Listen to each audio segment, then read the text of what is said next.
bien aimé le Seigneur, tu es sa conseil. To bandi na Fally Ipupa. To bandi na Fally Ipupa ko pesa conseil. Fally Ipupa n'a regretté makasi. Parce que ngai na yibio très bien. Ndenge oyaka ko rejoindre biso na quartier latin. Biso to zalaki déjà na quartier latin. Donc namona ba début na yo, namona comportement zalaka nango, komona yo lelo na ba réseaux sociaux. Vraiment ça me fait trop mal. Donc fallait on na yebaka. O isa yete. Fallait on na yebaka. Donc on a zo mona isa yete. Okomi na orgueil makasi, okomi prétentieux, okomi na ba comportement moko vraiment Fally ngai vraiment je suis écœuré. Na yeba yo bongote. Na ça vraiment étonné comment na yo bongo. Nga na yebi yo mwana malamu. Voilà, respect toujours. Et puis à chaque fois ce qu'on moninga malgré qu'on m'a ba succès tant qu'on puisse nous disque nous droit chemin. Au belle la kanga bo kati sakana banzela po yopesa ngamote. Tu te souviens aux akina beau frère na yo dans le temps de Cosmo Coco. To kutana na gare du Midi na Bruxelles aux le kaote ko sala playback na yo na boîte moko boye. Au monanga au tika pena bato zelaki na bango oye ko pesa ngaimote. Na Kishasa putu kolobate à chaque fois sur moninga ezalozana ba mission na yo tu t'es déplacé. Donc ça veut dire na ibité soki ngungini na suyo okomi na ba orgueil makasi okomi na ba maloba moko vraiment ça te ressemble pas vraiment ça la passe il fallait pas et ça la passe en tant que ton grand frère parce qu'on n'a pas le même âge je suis ton grand frère biso toza ba série 6 toza déjà na ba 50 et quelques voilà bino boza ba jeune frère na biso boyaka comme na yo na ba comportement oza ko afficher lelo na ibité yango balobaka yana prophète bon balobaka muta pusu soka zumbongo komaka na fierté moi osakana te omoni na bar donc voilà pourquoi on a le bien parce que ils ont correspondre yo parce qu'avant tu étais bien donc na ibité comment yo komi lelo on nous riva yangote voilà on nous riva yangote c'est un rêve pour toi donc alors ça te permet ya osala n'importe quoi ya koloba n'importe quoi et ça fait mal pour na biso bato to yebio to somona nzela no ndenge zo kende mabe eza mabe mingi parce que moto buka ka keloko ya loni Fally Ipupa na famille bayaya bazalaka soki ba parents babimi ba ubenga yaya batikeliye mbongo yeba ko batela baleki na yo balia boye bazala boye. Pourquoi on a vu proverbe wana parce que tu te prétends être comme un yaya maintenant dans la musique congolaise, c'est-à-dire lokolo za yaya à lingaka baleki na ye. Donc ça dit ndenge ozomona ko za le premier. Alors le premier il faut linga bato bana sima na yo parce que bangonde oza le premier pourquoi pour les kinde bango pour ce bango bazato oza le premier té yo moka oza le premier té. Donc oza le premier ndenge yo bozoloba pour bango baza et puis ozomona ko leki bango yango oza le premier. Alors le col oza le premier alors il faut pas blesser ka bango parce que si vous blessé bango ba ko manquer respect ndenge na bi yaya batikela biloko pour apesa baleki na ye soki yaya azo manquer baleki ni respect baleki ni bako manquer ye bako finga ye alors ki yaya na ye ozala souté ki autorité na ye ozala souté alors ndenge yo Fally tala lelo oyo ndenge bazo finga yo osala ki vidéo moko na tali kutango te batininga ka extrait ozolo bake batangelo deux musiciens oyo na Congo par yo bako représenter yo na Cannes et salinga pasi mingi bo nakokota na polémique na binoté parce que ngaza sou na binoté ngala ko mwana nzabe na ndeko pesa lumière Fally tu ne peux pas parler comme ça parce que oyebi yo moko ba talentueux baza ebele na Congo na mais soukutu ba yebanité tu le sais toi-même le temps ozolo babo c'est que vous allez rassurer na yoté et puis une vraie star aloba lokolo yoté vous vraiment agité na plateau et puis langage vous en a langage moko ya terre à terre ya ba shege vraiment donc il a évité que stardisme mango ozozo zongo ndenge nini eza pasi mingi tala lelo bazo finga yo ozomona so ki number 1 ngomoni ke yo mozo ko mitena makasi ki number 1 onsko ezali donc tala papa wemba vankufa mutu nyonso zo respecter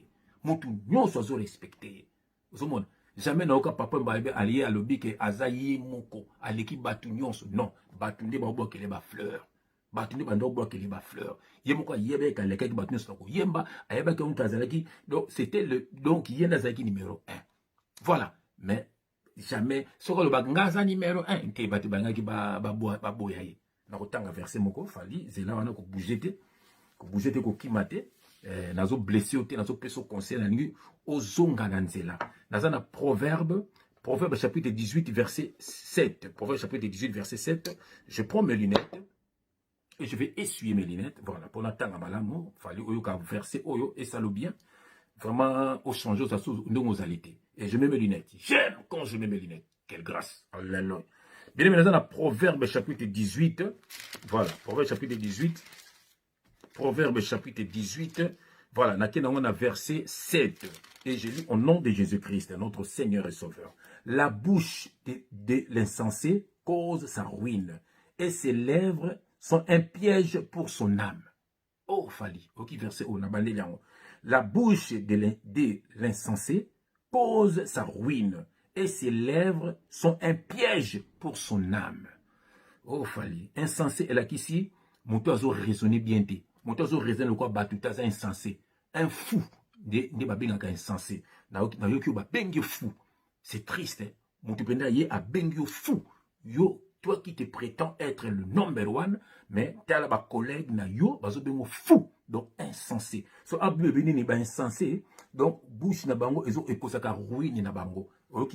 Et ses lèvres sont un piège pour son âme. Omoni lelo otala ndenge bazo finga yo ndenge bazo kitisa yo siko kinombele wana na yo ya nini fali kinombele wana na yo ya nini bondi bato balandaka yo wana ba warrior wana fali c'est bien bon na petit maboko mais sikoyo yebango un jour bakosala rasuna yo te la wana fouye bayango voilà succès eza lokola plateau ya biloka kolia bazo kabola yango motamta zo na tour na ye voilà yango succès Ato simba kisi te un jour ekoleka moto muso kozwa relève alors siko fali jour yo ozasu na succès te na soko miboma leki na ngai na mokili salaka ngele tambolaka na ekenge kozala lokola moto nde babingo insensé na oke moto babingo na TV fou ozomona kozala fou te ya solo maloba na yo batelaka maloba na yo soko sa numéro 1 ya solo tika babetela ko maboko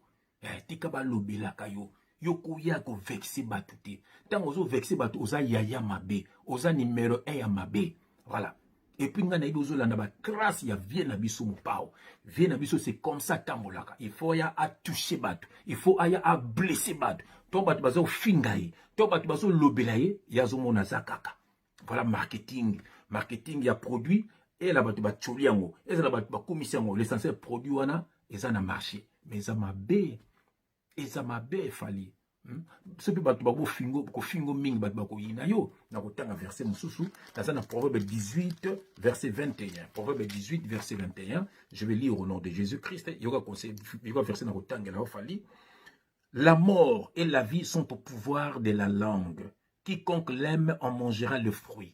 Au nom de Jésus-Christ, bien aimé, la mort et la vie sont au pouvoir de la langue. Quiconque l'aime en mangera le fruit. Fali, liwa, tobo moi, ils ont le pouvoir. Yambebo na yo. Motuno sa lingaka, ko loba loba. Un jour, akobuka mbumanango. Fali, biso tonto ko loba boy, tolbaka de la part du Seigneur. Tanto dénonçaka ba faux serviteur, ko dénonçaka ba mise ba bomarabad. Pour batika mais tu as ndenge yu yete wana ona ngai non kan wana poza mutalibo soto betiango leki na ngai bato bele ba petango même na Congo wana bato bele ba betango bato lokola leki na biso beti to na betango après yo bato soto ba ko betaka yango leki na ngai pole njo moyendo ba swahili baloba zala na kimia mato elekaka mutu te succès leki la yo te penchou batu bako seka yo ngana oso vérité osa mal aimé osa aimé quelque part et puis osa mal aimé quelque part mais osa mal aimé et mingi koleka nde osa aimé na so vérité surtout na milliers na bino ba musiciens mingi balingaka yo te parce que tu te comportes mal tu te comportes mal tango osa number 1 linga sko batu nde balobelaka yo papa mbazalaki aimé de tout le monde papa Voilà. So mon mutalinga ki papa mbateza ki pona jalousie. Bato quoi ba bozi boziana. Est-ce ba succès ba bozi boziana ba salaka. Fali. Faut longola orgueil. Longola orgueil. Longola orgueil. Zala you. Bana na yo ba mona bazo fingo fou. Mosi na mona bazo fingo fou. Eza soni mingi. Tala le ba vidéo eza na kata YouTube contre you. Peut-être qu'ils ont marketing na yo, ba finga yo bon. Ceux qui ont marketing na yo bon, je suis désolé. Mais ceux qui ont marketing na yo te linga au changer. Linga au changer. Et puis changer le langage. Au comme mutu moko so yebani. Loba loko la bateau ba ça poser. Même bon ça te ressemble pas. Même vino ça te ressemble pas. Osa à part on dirait accident. Yona bomengo no ndeko kutani kabo.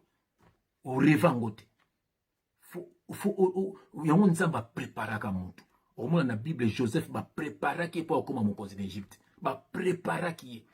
Donc bandeko ba boaka na citerne. Nzoka nzamba zo la seka njo okotaka bolo. Donc ba tekaki pa ba mandian atengela ka bango mbongo. Nzoka nzamba be osimaka mbongo. Donc ayo kota boloko pona makamba Potifar. Asa mesana na citerne alelo tango koma mokonzi po ndimbola ki ndoto ayiba ki mbongo te po asa mesana na mbongo nzamba préparaka mutu na gloire mais Satan préparaka mutu te ya omoni bosala ba scandale fali mingi koloba po na yo ezali mais na suki wana lelo po na yo nakena nati lokole avant na loba po na nati na kotanga no verset nati lokole naza na Proverbe chapitre 29. Proverbe chapitre 29, Fali, Proverbe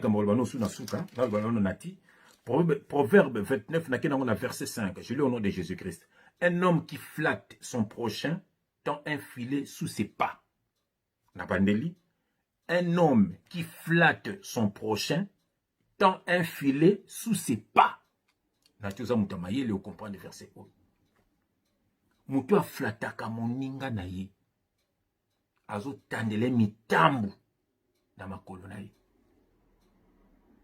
Nati lokole avant la ndimbo la verset oyo. Nati lokole, tu as beaucoup étudié. Osa intellectuel. Nati tant que tu as na 6e primaire. Bino bozala na 3e primaire na Athénée de la Gombe. Parce que tanga na petite sœur nanga. Nga na yebio po na TVT, na yebio lokole, na yebio na Athénée. Ti lelo soki na ke pa maman nanga parce que ba to na ba photo na biso ya bomwana. So na kita na ba photo ya bomwana, na mona ba photo ya classe ya petite sœur na biso na photo na oze belé na yo poza wana. Pas comment ba kombo mona au changeate, c'est la même tête. Au kola kaka. Natinga na yebio très bien. Après ngai on a comme na secondaire na longo na Athénée na kenanga na académie des beaux-arts, tina ndenge na ripoto pour na kende na service militaire. Natil Kolé, tu es quelqu'un, tu as beaucoup étudié, mon frère. Alors, bah, comportement ça quoi affiché, Nati, c'est écœurant. C'est triste. On dit maté que yo. Vidéo non a fallu, moi parti batina ngo fallu ozola savoir gay wana. Natali on ngozol ba choqué bon. Soko ko choqué bon. Mais Nati, kaka yo moko bando temela ba petio ba keni piana ba mais komika lokwa bango. Nati lokole soko biso siko soki totali nati lokole te tokota sunani parce que biso tozalaki na ba Zakari ba papa so biso toyebi bangwana ba Thierry Pinzi ba Serge Kayembe ba Joka Kabengele ba biso toyebi bangwana ba oh la la ilunga mwana bute ba tulokola ba Shakindala kuta longa musala ngoka pona ba gero. Nati lokole otikali na yebite so osasu mingi ba journaliste botanga penza botanga musalango mais ba comportement na yo ya kofinga ba artiste mususu okita ba artiste mususu pona artiste na yebite Nati eza soni mingi siko bando baza siko na kati ba ifasik tout ça siko batala rapeo déontologie nini ya musana bino ozo bimisa to ozo garder Nati c'est triste okomo lokola lokola illettré moko boye donc ça veut dire biso tola ce qu'on a total ba kisi njola total ba